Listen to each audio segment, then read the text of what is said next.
Sveicināti, cienījamie klausītāji! Mani sauc Toms Veličko, es esmu jūsu sabiedrības ārlietu drošības ministru priekšsēdētājs. Šovakar vēlos pievērst uzmanību daudzām aktuālām ziņām. Mūsu valstī lielai daļai no sabiedrības joprojām valda tādi uzskati, ka politika ir kaut kāda nevajadzīga, nesaprota un vispār nepiesaistoša lieta manā dzīvē un dažādas citas versijas. Tomēr mēs esam dažādi, un tas ir viņu lēmums darīt to, kas viņiem šķiet pareizs. Mēs taču neesam kaut kādi mežoņi, lai mestos uz tiem. Nē.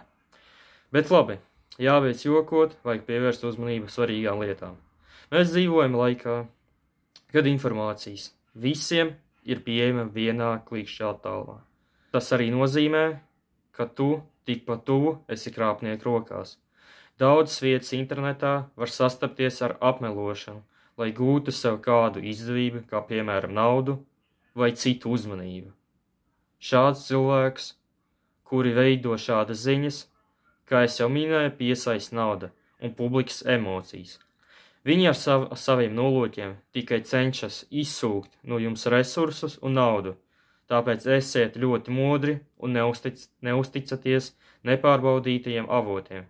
Kā labo piemēru varu pieminēt sevi, Tomu Veličko, jūsu sabiedrības ārlietu drošības ministru priekšsēdētāju, un vēl dažas kolēģis, bet lai neatņemtu jūsu dārgo laiku, iesim uz priekšu. Šobrīd mūsu valstī darbojas jauniešu organizācijas par apkārtējās vides uzlabošanu, kas ir mūsdienām ļoti negaidīts pārsteigums. Vidusskolas skolēni nodarbojas ar kolektīvām nodarbībām ārpus skolā, kur viņi cenšas attīrīt dabas objektus un parkus, padarot mūsu vidi tīrāku. Tas ir labi, tāpēc es, Toms Veličko, jūsu sabiedrības ārlietu drošības ministru priekšsēdētājs, vēlos aktualizēt šo problēmu un palīdzēt jauniešiem, sniedzot savu palīdzību un resursus, lai veidot efektīvākus risinājumus mūsu vides saglabāšanai. Es esmu veidojis kampaņas, kuras specializējas dabas piesārņojuma problēmai, un tās bijušas diezgan produktīvas un peļņas nesošas, bet dēļ daudziem apstākļiem,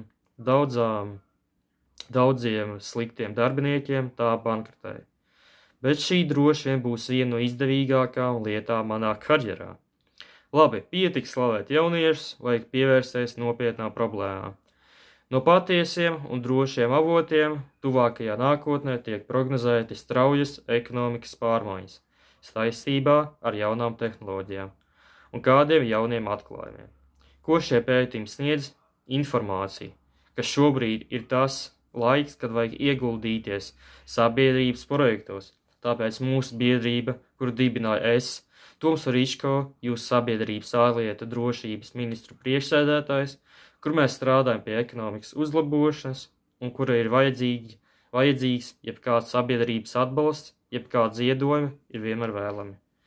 Un tomēr gribu atgādināt, nevar uzticēties katram garām gājējam un vajag zināt tos, kuri patiešām vēlas uzlabot valsti un mūsu labklājību.